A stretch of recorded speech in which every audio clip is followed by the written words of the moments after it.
What's going on, everybody? Welcome back to the channel. It's your boy BT, and today we are going to go ahead and get this GROM unit updated. We went over to the GROM website and looked into purchasing the new Android operating system. But before we do that, we're going to come here into the V-Line system updates. We're going to check for updates. We're going to make sure that our firmware and all the other stuff is good to go before we actually go ahead and get the system updated. All right, next we're going to go ahead, download the firmware, and install that.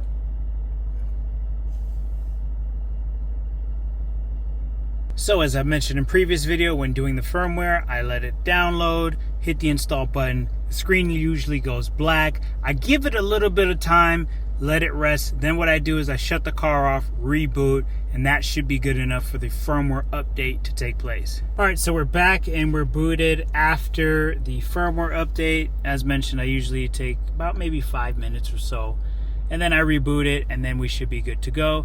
And as a reminder, this is all being done through Wi-Fi, so make sure you're connected to the Wi-Fi.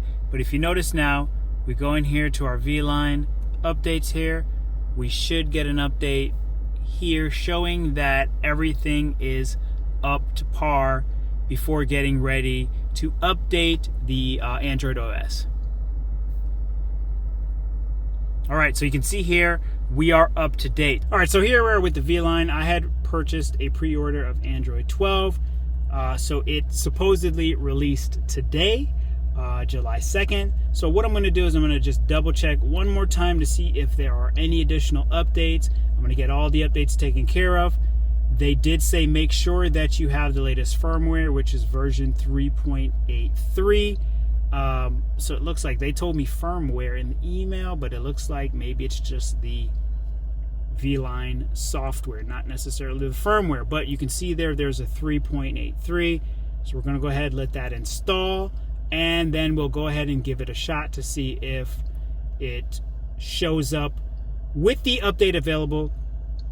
When you do check out, you provide the serial number of your unit. So hopefully they put everything in on their side, and I should be able to download Android 12. All right, so now that we have that updated, I'm going to go here into System, Updates. Well, let's check it one more time here. See if we're all set to go. It looks like we're all set there. So we're going to go ahead and tap this. All right, and we are good to go. So let's see here. It says it's going to take about 15 to 20 minutes. The image size is 1.2 gigabytes. Make sure you back up your data manually or via Google Backup. Do not interrupt the update.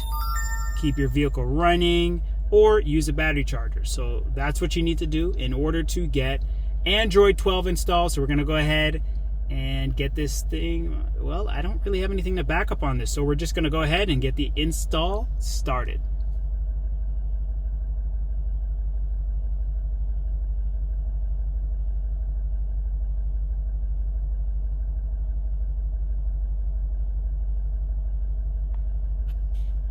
Okay, so the first thing we have to do is reconnect to the Wi-Fi to let the download continue. All right, so now we're just going to wait until this thing hits 100%. All right, so we're coming up here on the end of the download. It took a little over 10 minutes to get the download done. So now we're going into restarting, and as the screen said, it should take about roughly 10 minutes to do the installation update after it is downloaded. All right, so that took just a little over 8 minutes to get the update installed. And now we're waiting for the rest of the process to finish off. All right, so there you have it, ladies and gentlemen. We are rocking in the Android version 12. You can see some of the feature sets have changed here. All right, so when you do go into the settings, if you notice, there used to be the arrows here. I was about to say that I can't believe they got rid of that, but it's right here. You just do like so, and then that allows you to quickly scroll through. So glad to see that that option is still there appropriately. Okay, so we're going to scroll through. There we are. We're running Android version 12. So there you have it, ladies and gentlemen. This is the update process on the VL2 V-Line unit. Hope you enjoyed this video, and I'll catch you guys on the next one.